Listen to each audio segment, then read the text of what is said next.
Nah ini harus kita dengar dari abna, dari Bapak Mbah Maksum kemarin yang diceritakan Gus Zofur di Khol Mbah Maksum, kue kudu belo NU, kudu tetap NU, tapi bukan dengan cara membenci Muhammadiyah. Bismillahirrahmanirrahim. Alhamdulillahirabbil alamin. Wassalatu wassalamu ala asyrafil mursalin sayyidina Maulana Muhammadin wa ala alihi washabbihi ajmain wa ba'du. Ingkang sangat kula hormati Kiai Haji Atabik Ali dan keluarga, Kiai Haji Jirjis dan keluarga, wonten pernah Mbah kula sedanten wonten Mbah Nafis, wonten Mbah Ida sedanten kang hormati. Duka mbah niku celukan wau Gus Zofur tasarruf dipanggil adik.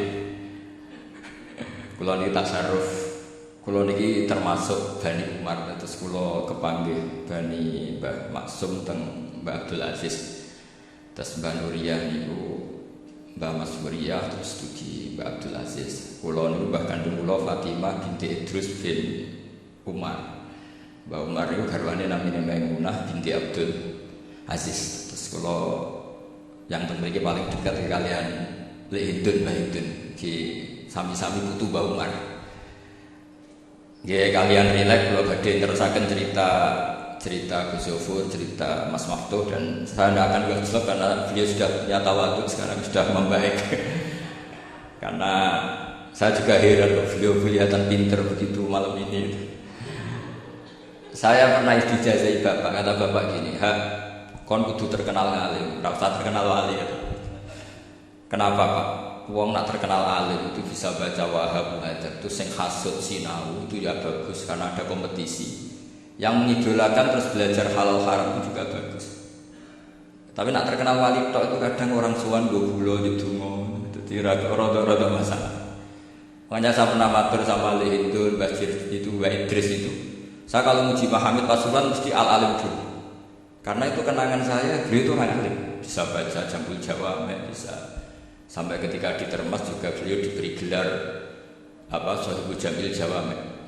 Jadi saya teruskan cerita Gus Zofur dulu yang di Termas masuk mbah saya, terus Mbah Ali, Gus Habib sama Gus Muhammad. Terus dulu Mbah Munawir hubungannya dengan Kiai Mahfud Termas, dititipi Gus Muhammad, kemudian diajak ke sini. Karena Mbah Munawir orang Quran, singkat cerita Gus Muhammad ini menjadi alim dan hafal Quran, terus jadi menantunya orang Betengan, terus punya anak Gus Harir, sekarang Gus Muhammad, sehingga ini zuriyatan ba'duha. Saya sendiri istri dari Mbah Idrus, mbah saya itu orang Kudus, namanya Sofia binti Maksum bin Soleh bin Asnawi Sepuh. Jadi yang Mbah Soleh ini dulu gurunya Mbah Soleh Darat ketika ngaji di Kudus. Sehingga silsilah ini harus kita jaga supaya kita punya tradisi yang benar. Saya tidak akan bosan-bosan belajar kitabnya Mbah Ali tentang Hujatul Ahli Sunnah. Memang benar-benar belajar, artinya saya nikmati.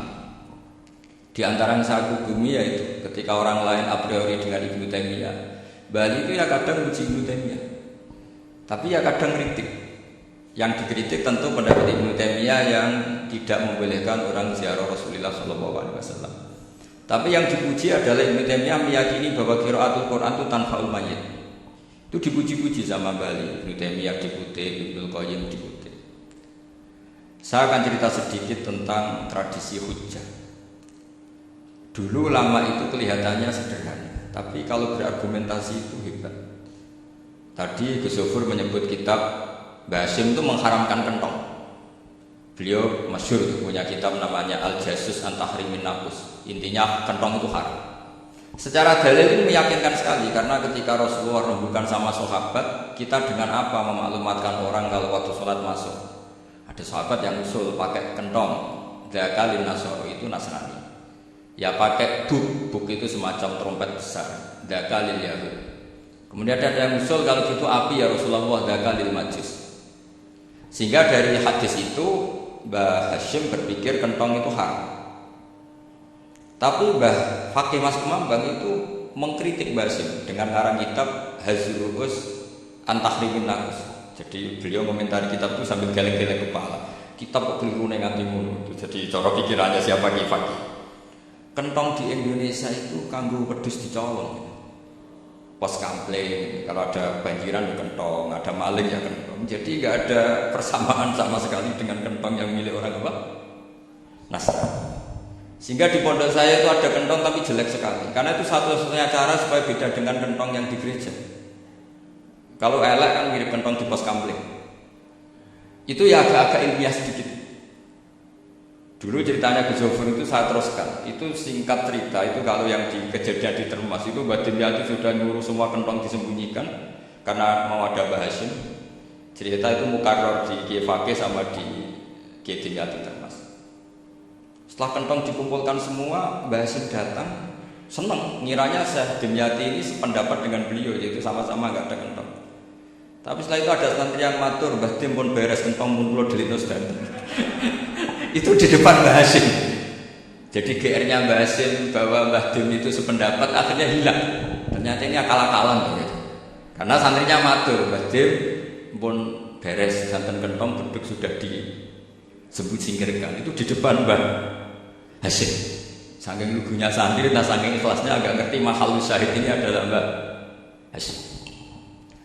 Saya mau meneruskan cerita Gus Zofur. Dulu ini cerita dulu Mbah Mun ngaji di Lirboyo, tapi Kiai Makhrus ngaji sama Kiai Khalil Harun. Kiai Khalil Harun itu adik juga sekaligus muridnya Mbah Umar Harun. Mbah Umar Harun itu generasi kedua setelah Mbah Ghazali. Beliau menantunya Mbah Ghazali, tapi ya sudah ponakan. Sehingga tradisi ini penting karena saya berkali-kali bilang di mana-mana, status orang tua dan mbah itu adalah terserah anak cucunya. Bukan terserah mbahnya, tapi terserah anak cucunya. Saya tidak akan bosan mengingatkan ini. Saya pernah di makamnya Nabi Yakub, itu ya dikemuli bendera Israel. Di makamnya Nabi Daud. Nabi Ibrahim juga dekat sinagog. Sehingga Quran membela Nabi Ibrahim disebut maka Ibrahim Yahudi wala Nasrani. Karena ketika beliau berposisi di Israel, kemudian penguasanya adalah Yahudi, bisa saja makam ini ditulisi dan distatuskan ala Yahudi. Ya seperti Nabi Yakub. Nabi Yakub itu nabi yang kita yakin tentu berkeyakinan beliau orang baik, orang muslim, orang mukmin, tapi karena di desain mereka ya dikemuli bendera Israel dan disebut Abul Yahud. Karena kita tahu nama lain dari anaknya Nabi Yakub adalah Yahuda bin Yakub bin Ishak bin Ibrahim. Sehingga perasaannya orang Yahudi menjadi Yahudi itu yang mengikuti mbah-mbahnya. Nah khawatir saya ketika buyut-buyut kita kaya, buyut saya itu orang kaya dulu, namanya Badur Rahman. Itu kaya sekali, tanahnya banyak. Dulu cerita Mbah Hasyim ya kaya sekali, Mbah Maksum juga kaya, Mbah Abdul Aziz juga kaya. Karena dulu itu ininya kiai itu yo ketok sugih lah, gak ngel-ngelo santri. Tapi nanti kalau cucu-cucunya sudah tidak alim, itu tidak dianggap punya tanah itu karena untuk fasilitas santri. Aku tak kedonyan, mbah-mbahku ya kedonyan. Buktinya tanah yang ompong. Karena dia akan menafsiri sesuai cara berpikir. Makanya sanad keilmuan yang diceritakan Gus Zofur itu harus diulang. Kalau nggak diulang-ulang, maka kita akan berpikir sendiri untuk menafsirkan Masyayikhun al-Kiram atau Ajdadan al-Kiram. Nah, ini yang bahaya, yang sering Quran mengingatkan. Jadi ada status yang disematkan oleh anak cucu kayak orang Yahuda tadi, Yahuda bin Yakub bin Ishak bin Ibrahim. Itu menstatuskan mbah-mbahnya yang bernama Ibrahim itu Yahudi. Sampai Quran sendiri yang bela maka Ibrahim Yahudi wala Nasrani. Karena secara geografis sekarang Ibrahim di Israel dan otoritas itu juga milik mereka, sehingga mereka bisa masang-masang atribut yang menunjukkan kalau itu Yahudi. Beberapa al-alim al-alama yang minna itu sudah wafat dan kadang-kadang duriahnya itu tidak kita. Kalau sekarang orang bahasakan kubu sebelah. Akhirnya ya nggak boleh dikholi, nggak boleh diziarahi. Terus seakan-akan yaktaduna biroi, seakan-akan mereka berpendapat dengan pendapat syekh ini padahal tidak. Nah sehingga tradisi ketersambungan sanad tadi, baik secara genetik atau secara asbab, itu harus terjaga. Saya beberapa kali banyaklah sering diceritain Mbah Mun.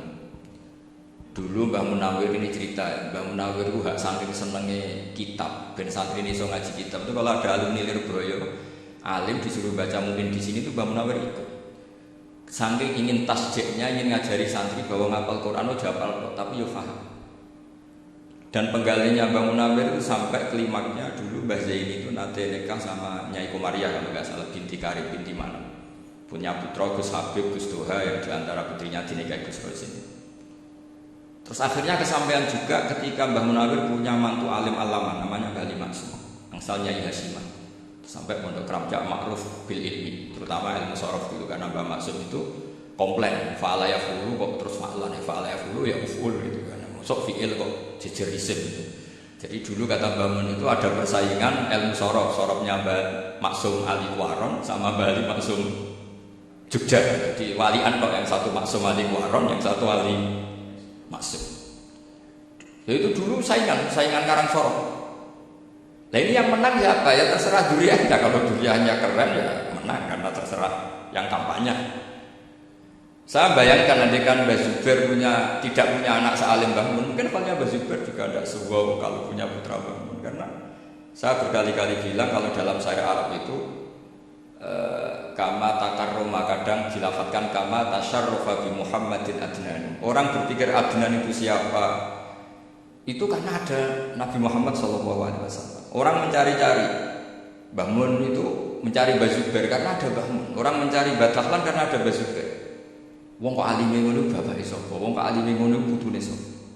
Tapi kalau kita ini sudah tidak alim, ini orang sudah nggak tertarik nyari-nyari leluhurnya karena dianggap selesai. Jadi yang dengan tanda kutip yang menghabisi mbah-mbahnya itu yang mesti dulu.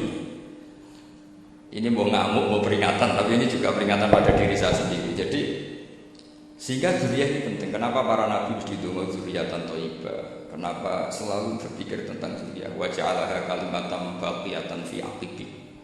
Karena dzurriyyah ini yang nanti bisa menstatuskan leluhurnya.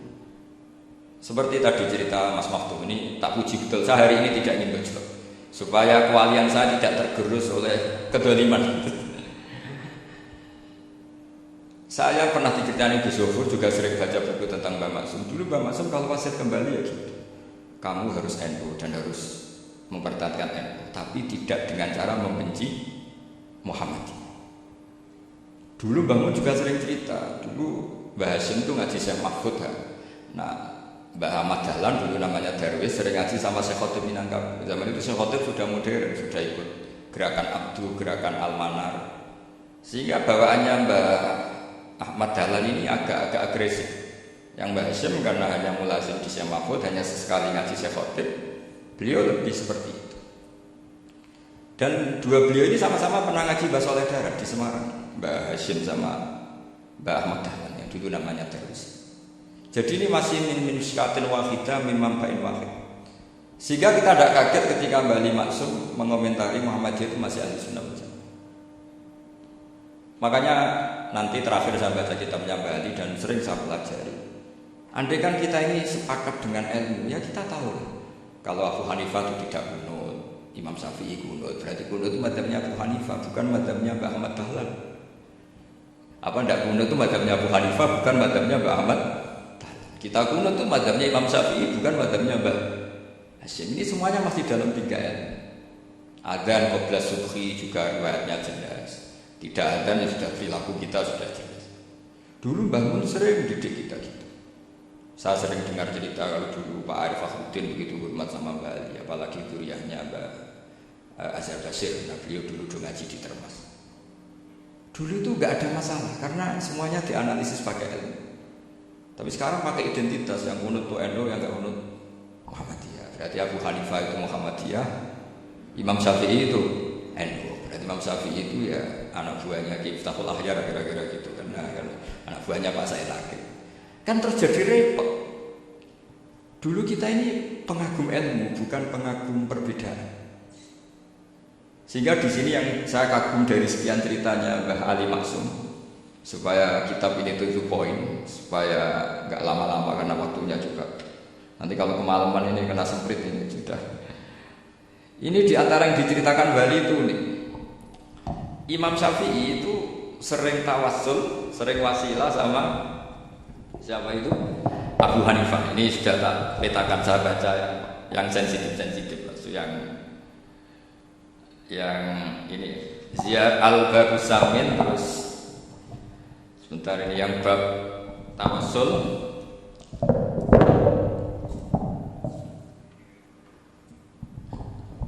Ini halaman 90, mungkin santri-santri kerap ya bisa ngecek lagi di kitab Hujjat Ahli Sunnah. Ketika cerita tawassul, di antara yang diceritakan Mbak Ali Maksum adalah perilaku ya, bukan sekedar statement tapi apa? Perilakunya Imam Syafi'i atau akhwalnya kalau bahasa halusnya, yang selalu ke makamnya Abu Hanifah untuk tawassul. Padahal Imam Syafi'i itu orang yang secara ilmu sering kritik Abu Hanifah. Jadi ini saya baca ini di halaman 100, jadi tawassul mulai halaman 9 berapa ini sampai halaman ini ya. Qala sami'tu Syafi'iyya yaqul inni la atabarraku bi Abi Hanifah wa aji'u ila qabri fi kulli yawmin zahiran. Fa idza uridat li hajatun shallaitu rak'atain, halaman 100, wajibtu wa sa'altu Allah ta'ala al-hajat indahu fama taqutu anni hatta tuqtu. Kana Imam Syafi'i ayyama huwa bi Baghdad yatawassalu bil Imam Abi Hanifah yaji'u ila dhurihi fayusallimu alaihi wa yatawassalu ila Allah bihi fi qada'i hajati. Terus wa yatawassalu Imam Ahmad bi Imam Syafi'i. Jadi di antara yang diceritakan Mbah Ali Maksum itu betapa Imam Syafi'i yang terkenal sering mengkritik Abu Hanifah dalam tatanan fikih karena beliau tidak percaya ada istihsan. Abu Hanifah berpendapat adanya istihsan, dan kita tahu lah ikhtilafu Syafi'i wa Abu Hanifah itu besar sekali. Tapi beliau itu tahu Abu Hanifah itu orang yang sangat soleh. Abu Hanifah itu kalau ketemu sama orang yang utang beliau itu yang lari bukan yang utang Abu Hanifah, karena takut orangnya itu isin. Jadi kalau ketemu yang utang di jalan itu yang sembunyi itu Abu Hanifah. Kenapa engkau sembunyi? Ada yang utang saya lewat, nanti orangnya malu. Jadi setingkat Robiah Adawiyah itu beliau di rumah ada maling itu sembunyi. Ditanya kenapa engkau sembunyi? Malu, gak ada yang dimaling. Malu sama malingnya karena serumah itu gak ada barang yang layak dicol. Itu Robiah Adawiyah sembunyi. Itu yang bisa niru itu Abu Hanifah. Jadi wali-wali besar ini ternyata saling menghormati dan saling tawassul. Nah saya berharap tawassul ini bukan sekedar perilaku sosial, tapi memang ada sanadnya. Jika terus diceritakan Mbak Ali di sini dulu istaqa Umar bil Abbas. Kata siapa tawassul harus dengan Rasulullah SAW? Dulu istaqa Umar bil Abbas. Sayyidina Umar itu tawassul istisqa dengan Sayyid Abbas. Padahal kita tahu Sayyid Abbas ini tidak nabi. Terus beliau cerita sampai Imam Syafi'i tawassul sama Abu Hanifah. Sehingga gak ada perdebatan itu kan Umar. Kalau Umar kan ada jaminan boleh diikuti karena beliau sahabat. Bali cerita tentang Imam Syafi'i yang tawassul dengan Abu Hanifah. Seargumentatif itu. Maka saran saya kepada alumni Kerapia, santri-santri Kerapia, karena saya hanya berani ngomong sama santri Kerapia, sama mas saya ada berani kalah sepuh. Itu tradisi keilmuan itu harus dijaga dengan hujjah dan dengan tadwin, dengan pembukuan. Saya punya sekian cerita ya. Misalnya dulu kita mungkin iskal itu janggal. Kenapa sih orang Islam tukaran sama orang Islam? Sehingga di antara doa Nabi yang enggak dikabulkan Allah, enggak boleh dikabulkan sama Allah, enggak boleh, bukan berarti kamu saja. Redaksinya famana aniha, memang enggak boleh. Redaksinya bukan falam yastajib lahu tapi famana aniha. Di Al-Marrah As-Salisa ini Nabi dilarang, yaitu melarang umat Islam itu jangan sampai tukaran sama umat Islam sendiri. Itu kata Allah, ya tidak bisa kata Allah, kalau itu tidak saya katakan. Itu dulu guru-guru kita nyontohkan sederhana. Kira-kira kalau saya tukaran di Gus Zofuru, bangun wa ikhlas timbang ditukari wong liya. Nak no kakak ditabuk adik, wong tua wa ikhlas timbang ditabuk tonggo. Barokahnya membaca kita lebih mentoleransi. Kalau ada Mbah Hashim dikritik Mbah Fakih Mas Kumambang, kita ikhlas. Tidak dikritik guru PAUD, itu kan? Atau dikritik orang-orang nggak bisa ngaji. Artinya ternyata keliru kita bilang kiai kok tukaran. Justru bagus kiai tukaran. Tiba kiai dikritik guru PAUD. atau dikritik orang-orang yang nggak bisa baca kitab. Akhirnya barokahnya baca kita menjadi tahu. Dulu Mbah Mun sering cerita, ini masih cerita silsilah ya. Jadi Mbah Ali Maksum tadi kita tahu di antara guru besarnya Mbah Ali Maksum tentu Mbah Mahfud Termas. Beliau adalah adik dari Kiai Mahfud Termas. Mbah Dimyati ini adik Kiai Mahfud Termas. Itu punya saudara namanya Abdul Razak, juga punya saudara namanya Dahlan, itu yang membawa Thariqah Syadziliyah di Solo Raya, yang sekarang alhamdulillah diteruskan Gus Wafi. Dulu di antara pesannya Mbah Mun ke saya, hak Wafi kandani kon ziarah ning Mbah Dimyati. Mergo Thariqah Syadziliyah dulu itu yang bawa keluarganya Mbah Dimyati. Jadi semuanya ini masih dzurriyyah tambah itu kami Pak. Nah pesan saya karena tadi Mbah Munawir yang termasuk orang pertama yang bawa Quran, bawa Qiraah Sab'ah. Kenapa saya bilang termasuk? Karena kalau bilang paling pertama ini nanti butuh data dan itu agak kerepotan. Tapi yang jelas mimman istahara yang membawa Sab'ah ke sini itu adalah Mbah Munawir. Terus beliau ngajarkan diantaranya ke Mbak Arwani pakai kitab Satibi, pakai kitab Nazmus Satibi. Terus Nazmus Satibi itu diteruskan oleh Mbak Arwani, ditulis. Yang nulis dulu Badullah Salam, bapak saya itu murid Badullah. Dulu Badullah sebelum ke Mbak Arwani ngaji sama Ki Said di Sampang. Bapak saya sebelum ngaji di Badullah sudah hafal Quran lewat buyut saya sendiri namanya Ki Zubaidi. Ki Zubaidi akhirnya jadi menantunya Mbak Ahmad Syuaib. Jadi buyut saya kandung ini namanya Sofia, bangsal keluarga Lasem, yang adiknya Sofia ini punya adik Badiah yang jadi ibunya Ki Sahal. Ki Sahal punya Mbak Yu namanya Muzayana, punya di Garwo Ki Mansur punya anak Gus Koyum. Jadi dulu ibu saya, ibunya Gus Sofur, ibunya Pak Maftu itu semuanya di Lasem. Karena saya dari keluarga Gen ya Lasem, dari keluarga Sanad Guru ya Lasem. Tapi Lasem Bandowi itu dulu ngajinya di Mbah Umar Harun di Sarang. Mbah Umar Harun ini menangi Sayyid Ahmad Zaini Dahlan.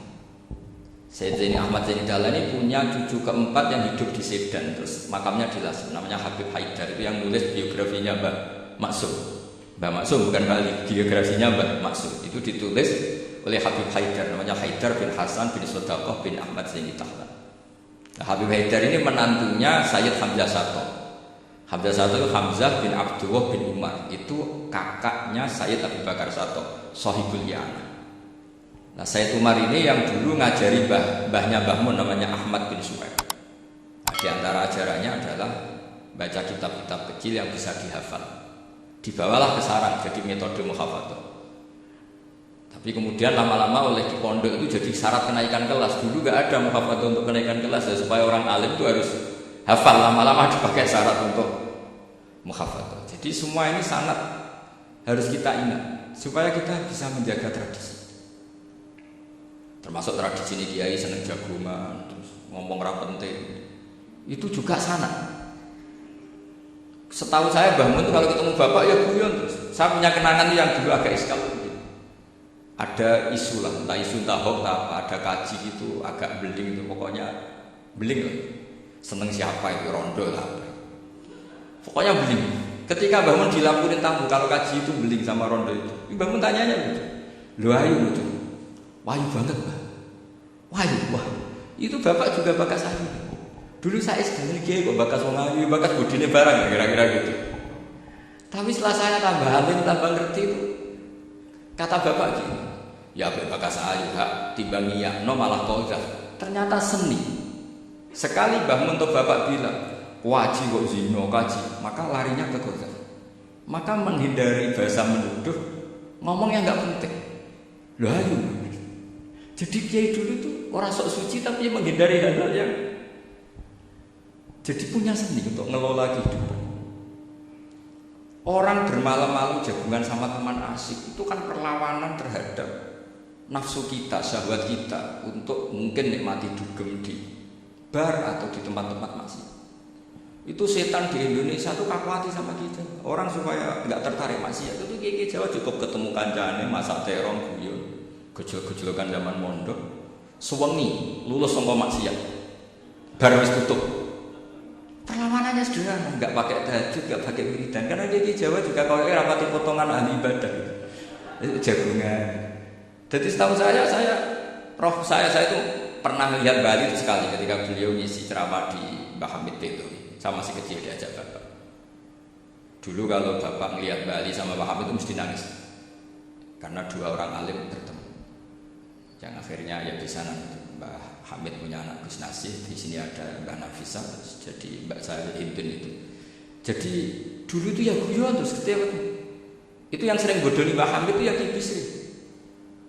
Ki Bisri itu kalau datang ke Ki Hamid Pasuruan, nak wali tenan aku teko ditata nomangan. Jadi ukurannya ya. Ternyata sampai sana juga imangan tenan. Masih belum mengakui kan awali tenan aku itu kiai di mobil, dongakno di mobil. Sudah kalah satu seri itu masih gak terima. Lalu itu Mbah Hamid akhirnya berdoa, ayo monggo, mungkin-mungkin Ki Bisri gak ada mobil. Itu setelah didoain masih tanya, mereknya apa merek? Itu Mbah Hamid jawab, ya paling golden, paling golden. Itu nyari mobil itu ya adalah dapatnya golden. Suatu saat Mbah Bisri diundang Mbah Hamid gak dikasih visa, karena utangnya sudah banyak ya Mbah Hamid. Mbah Bisri utang tadi, utang doa tadi. Itu ya gak dikasih visa kan? Ya sudah pakai sang rapopo kelambimu kayak aku. Didol sama mukhibinnya Mbah Hamid, itu harganya melebihi jatah bisa rokok. Ketemu Mbah Hamid, Kang, susu Kang, mergo. Jadi dulu itu rileks, makanya ini yang diceritakan Gus Zofur. Sebetulnya kalau kiai-kiai itu bersanad itu ya rileks, hidupnya itu rileks. Karena rileks ini perlawanan terhadap kemungkaran. Saya dulu musyawarah sering sama Gus Zofur usul. Itu jelas di antara yang ditulis Lubil Usul itu. Ya kita tahu tadi misalnya sanad usul fikih, Mbah Ber itu sangat al-usuli Kiai Sugeng Dahlan, abahnya Mbah Mun. Punya murid diantaranya Kiai Sahal. Kiai Sahal punya karangan Thariqatul Husul fi Syarhi Lubil Usul. Itu Thariqatul Husul itu beliau ngendikan dalam mukadimah bahwa saya bisa mensyarah ini berdasar ngaji maknani sama Mbah Zubair. Terus beliau mengutip sarah itu dari kitab Nailul Ma'mul. Beliau ngendikan binus khotin khatiyah ghairi matbu'ah. Dan itu ditemukan di Kiai Mansur di Lasim. Karena Kiai Mansur iparnya Mbah Sahal. Mansur bin Khalil itu diantara katibnya Syekh Mahfud. Jadi semuanya ini sama. Mbah Ber saking ahli usul fikihnya, kalau ngajar usul fikih itu kalau guyon takriran saya ini lebih memahamkan ketimbang sarah. Ya sudah, terus Mbah Zubair, Kiai Fakih, terus Syekh Mahfud. Di sini Syekh Mahfud termasuk orang yang dekat Mbah Munawir, sampai putrane Mbah Mahfud namanya Gus Muhammad dibawa Mbah Munawir, kemudian mondok di Termas diantaranya, terus di nikah jadi menantunya kalau nggak salah Haji Taslim di Betengan, kemudian sekarang juriannya Mbah Mahfud di Betengan. Ini nggak boleh hilang seharusnya. Itu diantara di usul fikih diterangkan, ketika diantara 5 hukum itu ada yang bernama mubah. Mubah itu boleh dilakukan, boleh ditinggalkan, dan kalau dilakukan ya tidak berpahala, tidak disiksa. Itu ada ulama yang protes.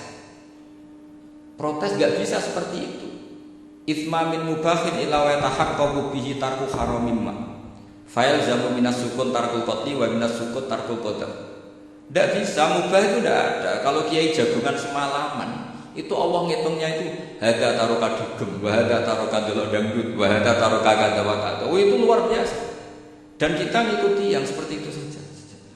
Gak usah tahajud, gak usah witir telulas kaya ora kuat timbang gremeng. Suwengi jagungan, setan ngenteni kita tergoda maksiat, ternyata maksiatnya sampai tutup, kiainya masih apa? Jagungan.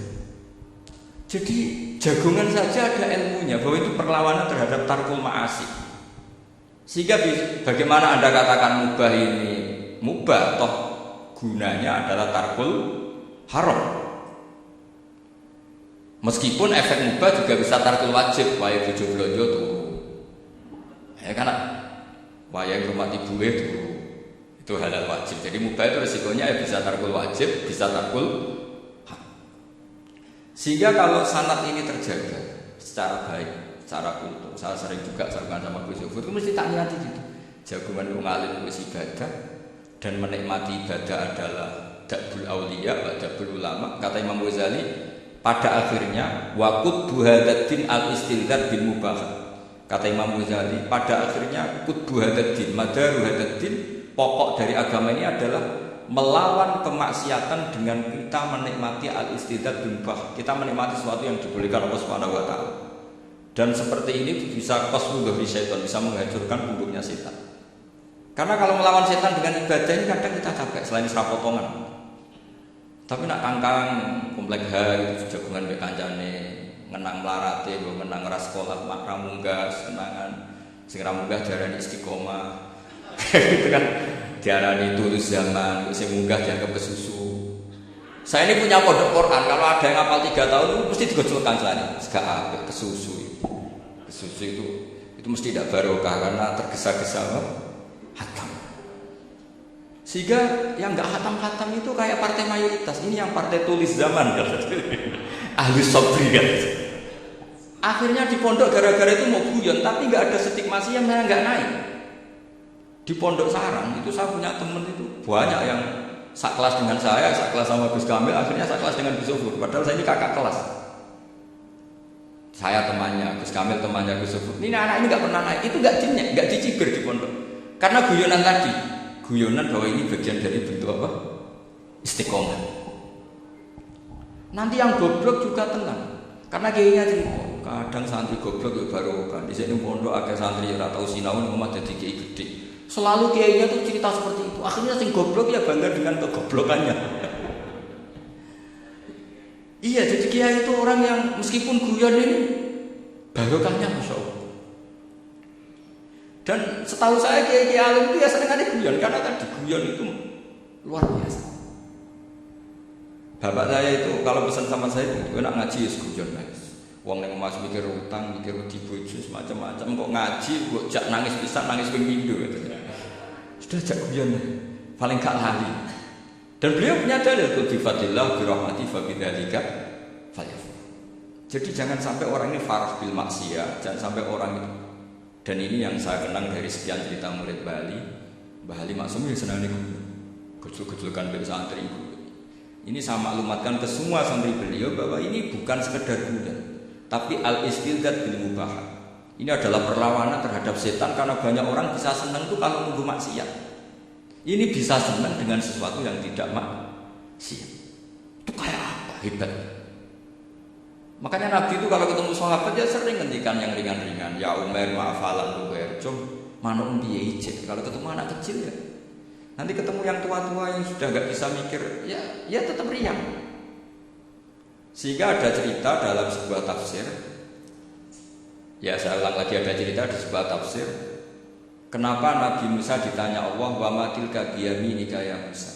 Ma'ana wa ta'ala a'lam. Tentu Allah sangat tahu yang di bawah Musa itu apa. Karena Allah tahu Nabi Musa itu grogi. Orang dipanggil Wali Maksum pasti grogi, santri dipanggil bangun pasti grogi. Kenangan saya setiap dipanggil bangun ya mesti tanya, yang ringan-ringan, wis sarapan enggak? Harus sarapan ya sarapan. Pas sarapan ya kan taduk mangan sing enak, santri ora tau mangan enak. Ya enggak pernah ngomong yang penting, ngendikan yang penting. Nah, karena Nabi Musa ini grogi, ini sebagian tafsir. Itu ditanya yang ringan, saking itu nggawa apa? Karena pertanyaannya ini kan Nabi Musa juga ringan. Ya Nabi Musa itu sampai lali itu pangeran sing ya'lamu sirra wa akhfa. Diterang. Niki tongkat Gusti. Gunane kathah Gusti tongkat.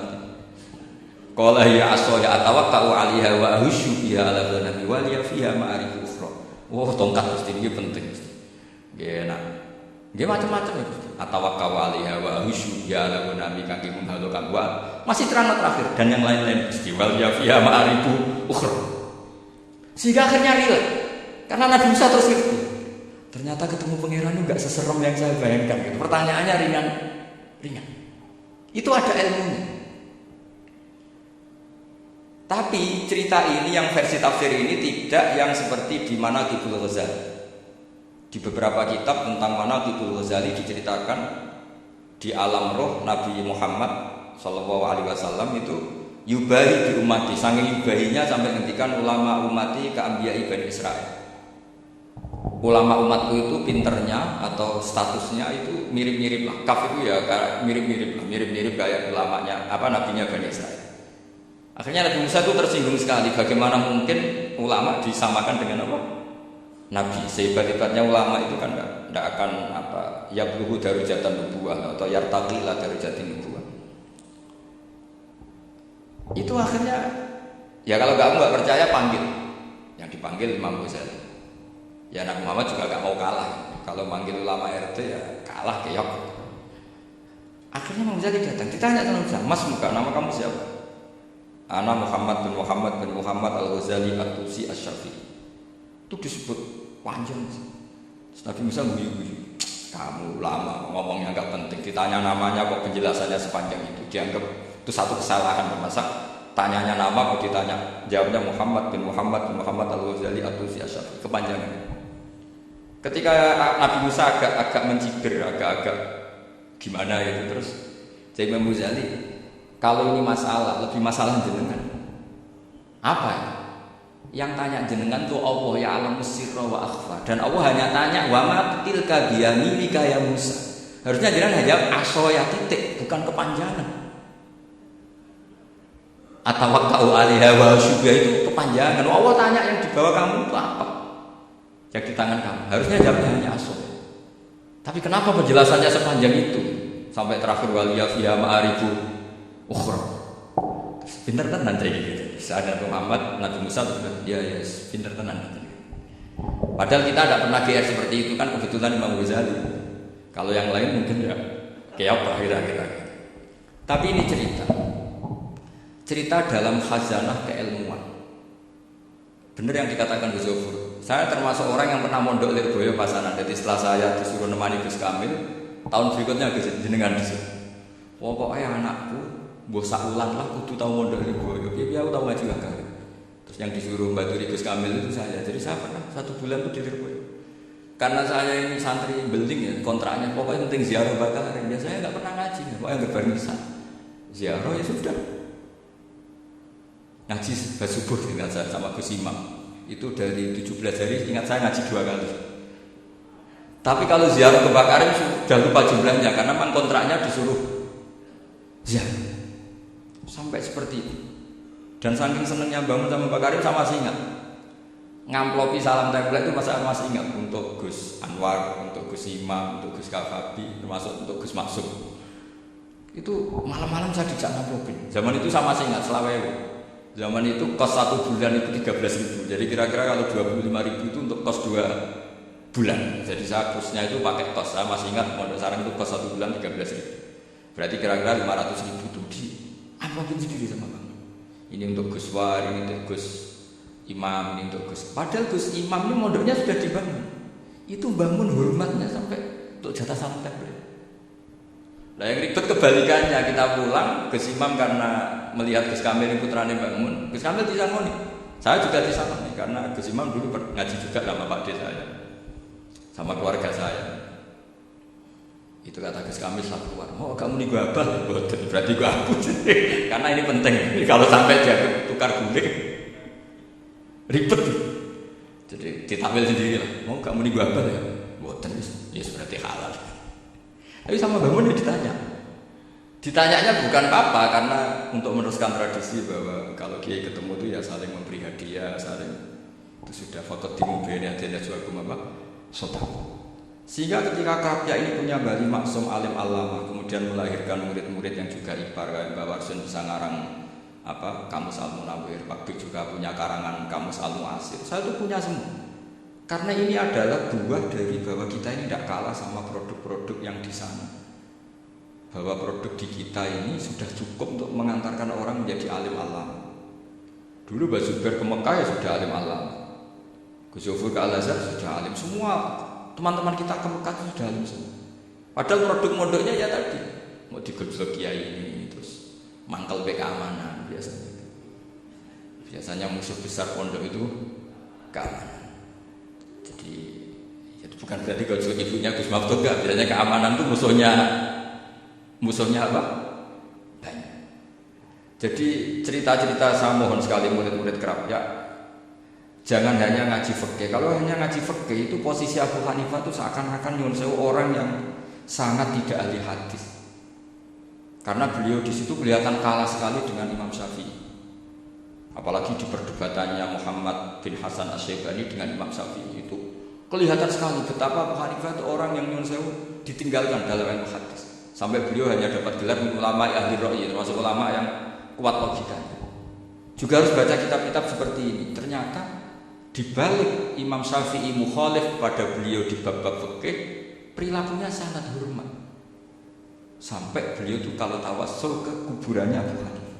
Dan beliau ngendikan an-nasu fil fiqhi iyalun ala Abu Hanifah. Semua orang yang ahli fikih itu masih anak banyak. Saya berkali-kali cerita, mazhab Syafi'i itu alat tadhir hanya dua, yaitu alma wa turab. Abu Hanifah nambahi wanar.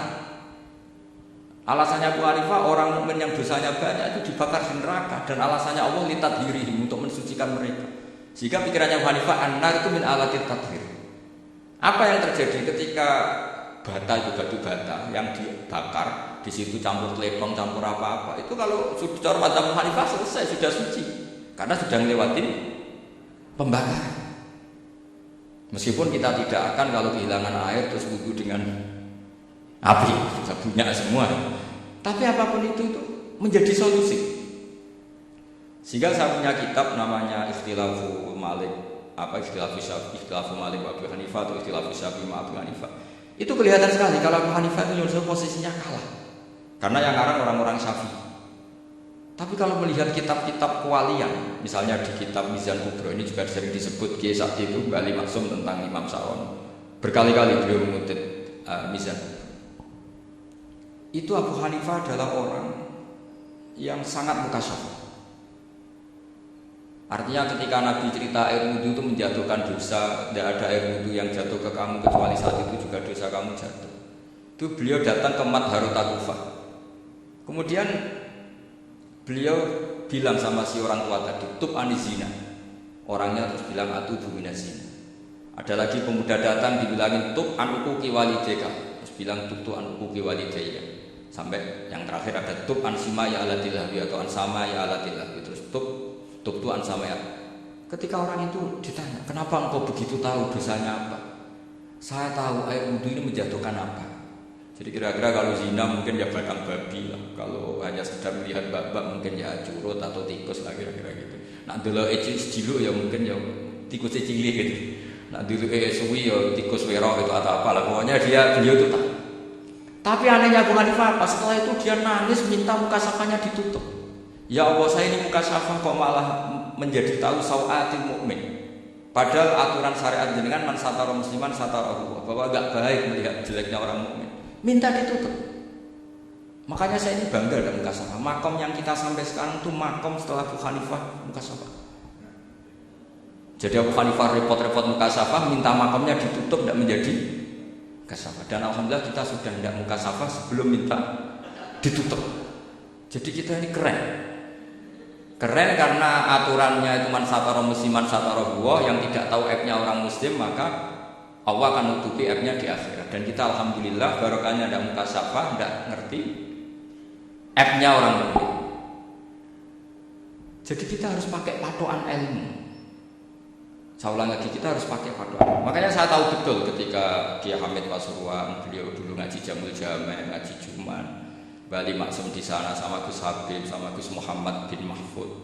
Termasuk mbak saya kandung dulu Kiai Sidik, mbak saya yang dari itu juga ngaji di Termas. Bapak saya dulu Kiai Nur Salim ngaji di Buyut Baiti.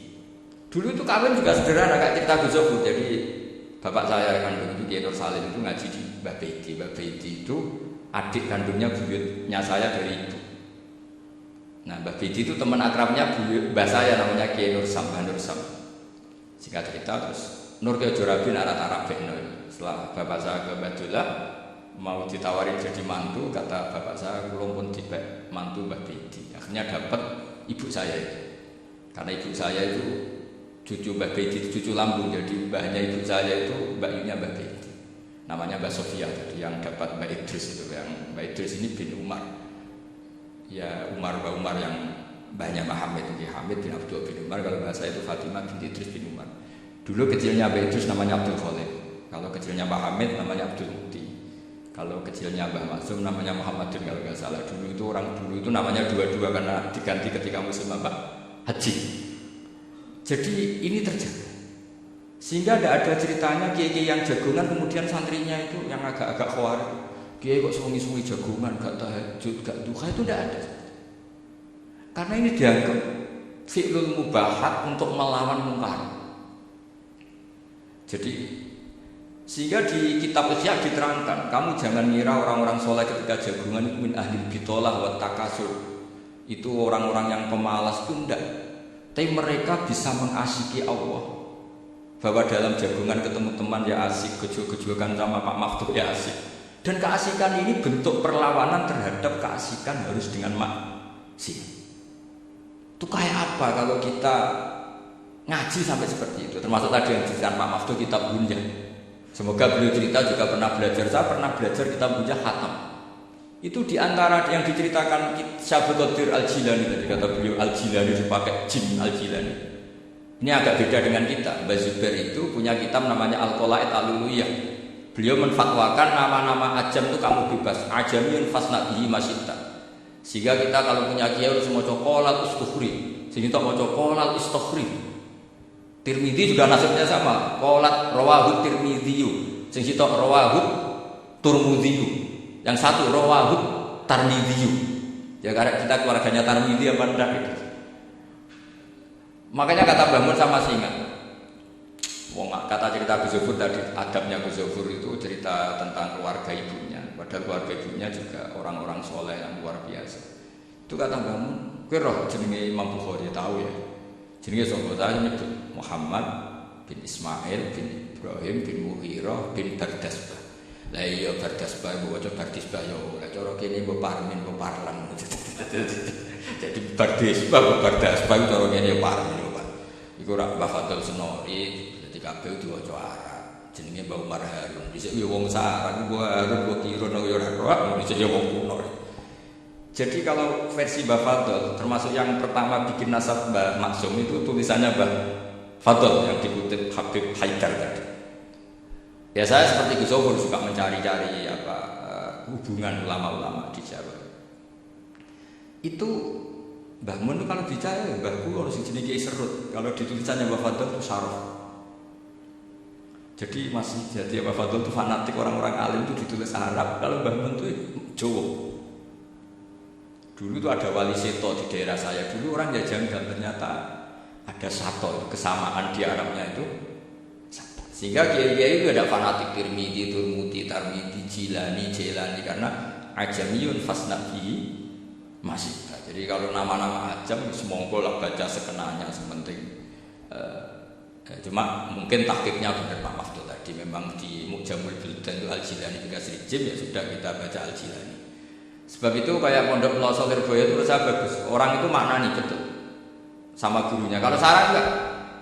Kalau Pondok Lirboyo, pondok yang tadi ternyata keluarga Mbak Munawir sini pernah di sana yaitu Mbak Zeni pernah nikah sama Nyai Komariah ya kalau nggak salah, punya putra Gus Habib ya Pak Toha dan sebagainya.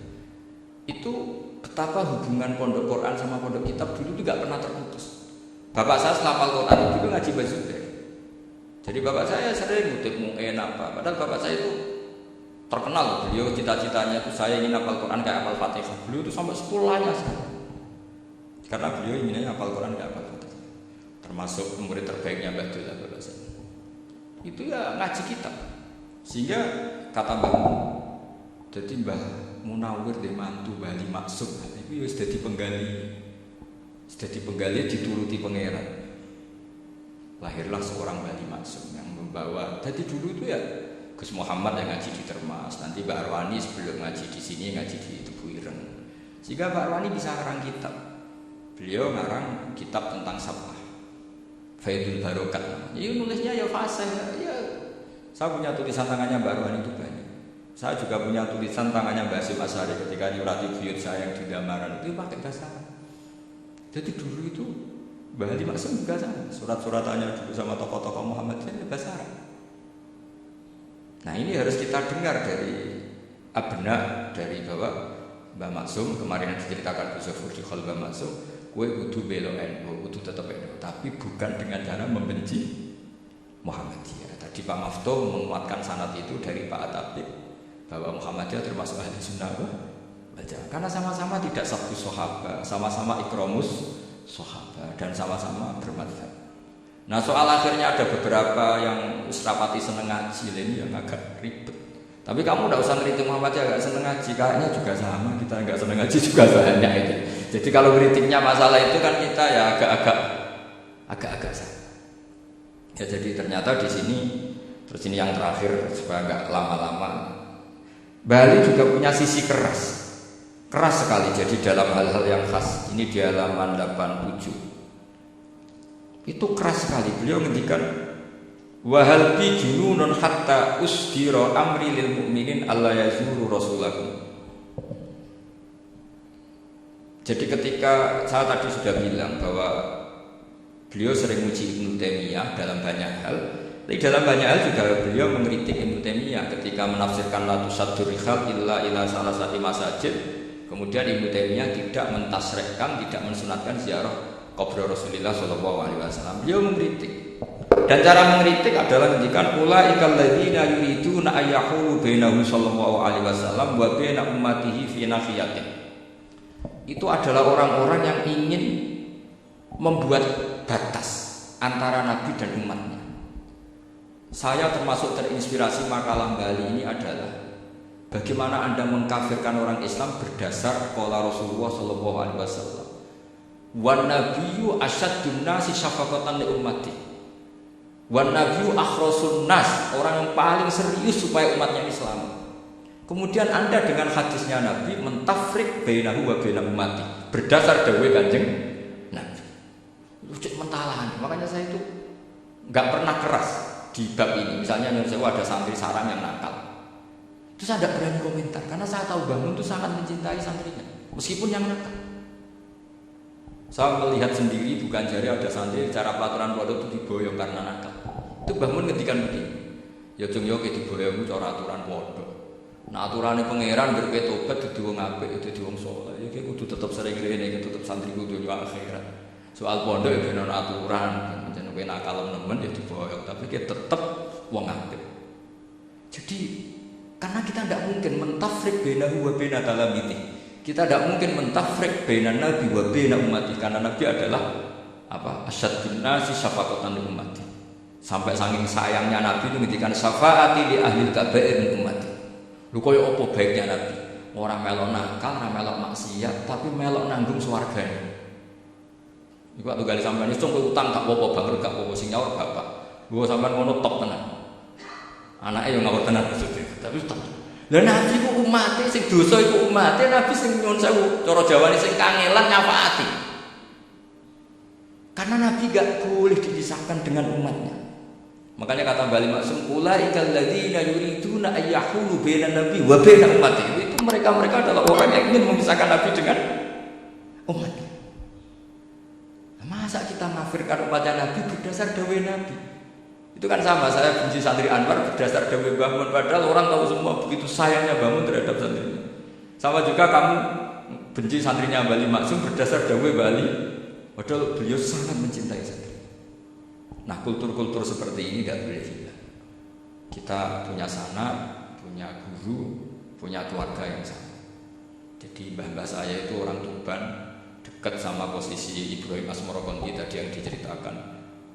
Jadi di kampung saya, kampungnya bapak saya itu ada makamnya Siti Syariah, itu mbak kandungnya Sunan Bonang. Dan bapak dulu sering ngajarin ziarah saya ke Mbak Asyari. Mbak Asyari itu bin Jumadil Kubro, berarti Mbak Asyari itu saudaranya Mbak Ibrahim Asmorokonti, gurunya Sunan Bonang. Jadi Sunan Bonang ke Tuban itu karena disuruh ngaji sama Mbak Asyari, Udin Asyari itu yang di Wijagung. Jadi ini semua sanadnya itu jelas, aturannya jelas. Kan Sunan Bonang bin Ampel bin Ibrahim Asmorokonti bin Jumadil Kubro. Nah, yang Mbak Asyari ini adiknya Ibrahim Asmorokonti, makamnya di Wijagung di Tuban. Dulu Sunan Bonang sebelum ngaji kemana-mana ngaji di Wijagung itu di Mbak Asyari itu. Terus kemudian Sunan Bonang hidup di Lasem, di Pasujudan di Lasem. Makanya Lasem banyak orang alim karena ya dulu Sunan Bonang itu di antara aktivitasnya itu di Pasujudan di Lasem itu. Wafatnya gila di Bonang, kemudian mau dibawa orang Madura ke Madura, terus diambil Mbak Asyari. Pernah mbahnya karena Muammar Mbak Asyari terus dimakamkan di Bonang. Jadi cara berpikir Mbah Ali ini menginspirasi saya. Kita tidak boleh mengkafirkan umatnya Nabi berdasar dawuh Nabi. Karena apa? Itu yang tidak diinginkan Nabi. Nabi itu inginnya yang di luar itu masuk, bukan yang sudah di dalam dikeluarkan. Itu kata beliau, ulaikal ladzina yuriduna ayyahulu bainan nabi wa baina ummati. Orang-orang yang tidak mentasrek ziarah pada Nabi adalah orang-orang yang ingin memisahkan Nabi dengan. Dan begitu kias berikutnya, orang-orang yang sidik-sidik muni ini kafir, ini sudah enggak benar, ini la yurja khairuhu, itu orang-orang yang memisahkan. Dan lucunya berdasar dawuh Nabi. Makanya semua kalau sampai ngaji Mizan Kubro, ini kitab yang sering dikutip Bali Maksud, ketika Nabi ngintikan laisa minna man ghasyana, laisa minna man latamal hudud wa syaqqal juyub bada'a bid'al jahiliyah, laisa minna min tilkal khoslah. Semua ulama mentafsir laisa minna fi tilkal khoslah, bahwa dalam hal itu Islam tidak bertanggung jawab. Masa menipu berdasar dibolehkan Islam, kan tidak mungkin. Semua perilaku yang salah disebut Nabi laisa minna fi tilkal khoslah, bukan laisa minna fayakunu huwa kafir. Tidak ada satu ulama yang mengatakan laisa minna berarti orang ini kalau menipu sudah kafir. Ketika dosa sak dunia kafir-kafir, siapa enggak pernah menipu? Sekedar pernah. Siapa enggak sering menipu bahkan? Hobi kadang ya rezekinya dari nipu. Nah itu kalau betul maknanya laisa minna terus kafir, semua orang di dunia kafir. Karena siapa sih yang selain Nabi yang enggak, selain Nabi kan enggak mungkin apa? Maksud. Belum lagi menurut teori usul fikih ada nipu yang wajib. Ya kan, misalnya kita orang baik ketemu orang dolim yang memburu perempuan mau diperkosa terus bersembunyi, yang kita tahu, kita wajib nipu apa wajib jujur? Ketika orang dolim tanya, perempuan tadi kemana? Wajib nipu apa wajib jujur? Wajib nipu, karena kalau kita jujur berarti memberi peluang orang dolim menemukan buruannya. Jadi betapa alimnya. Dan ketika kitab Mizan Sa'roni dipakai Bali, dipakai Mbah Mun, saya pernah ngaji Mbah Mun, terus kita tahu maknanya laisa minna fi tilkal khoslah. Sehingga kita tidak mengatakan laisa minna dengan terjemahan letterlek tidak termasuk umatku. Kita tidak akan menambahi fakta frek fayaqulu kafir, tidak akan. Karena maknanya laisa minna fi tilkal khoslah. Kenapa kita selalu begitu? Karena enggak mungkin kita memisahkan umatnya Nabi dengan kanjeng Nabi berdasar dawuh kanjeng. Karena Nabi adalah berstatus bil mu'minina raufur rahim. Ya terus ini mohon maaf sekali ini yang saya bisa, tapi saya mohon kajian kitab Ahli Sunnah saat ada di Jamatul Gus Afif Gus Picon, supaya kitab ini ditakriri lah, supaya apa ya, lebih apa ya, dan yang nanti dari santrinya jangan bebankan saya. Ini santri yang pernah mulai sama-sama. Biasanya kalau orang NU pesantren terus orang musuh gijengan mau senengnya lempar-lemparan, itu kata bapak saya, tawadhu keliru aja. Tawadhu itu artinya wong tak tanggung jawab. Ben ketok Islami bebo tawadhu. Jadi tawadhu itu orang yang sebetulnya agak punya tanggung, ben kesane Islam pura-pura tawadhu. Jadi, tapi saya mohon, ini kitab ini bagus sekali. Di antara yang saya senang adalah beliau cerita kalau Imam Syafi'i sering tawassul sama Abu Hanifah. Padahal kalau kita ngaji di kitab-kitab fikih, Abu Hanifah itu kayak tersangkal di bab ilmu apa? Hadis. Sampai biasa kan di kitab Minhajul Thalibin, wali sali Abu Hanifah hadisun sahihun. Jadi habis cerita madzhab Malik, madzhab Syafi'i, terus wali sali Abu Hanifah madzhabun apa hadisun. Wah, kasihan. Tapi kalau kamu ngaji Mizan Kubro, Abu Hanifah ini dapat posisi. Karena mesti Mizan Kubro ngendikan farajal amru ila martabatayn mizan. Kemudian dua madzhab ini sama-sama benar, tinggal kamu milih yang musyaddid apa yang mukhaffif. Misalnya dosis tinggi apa dosis ringan. Dan itu saya ulang lagi, kitab-kitab yang sering dibaca Mbah Ali Maksum, kemudian Mbah Mun, guru-guru kita. Dengan demikian maka benar disebut tadi, kultur kita, tradisi kita tetap terjaga. Mohon maaf. Assalamualaikum warahmatullahi wabarakatuh.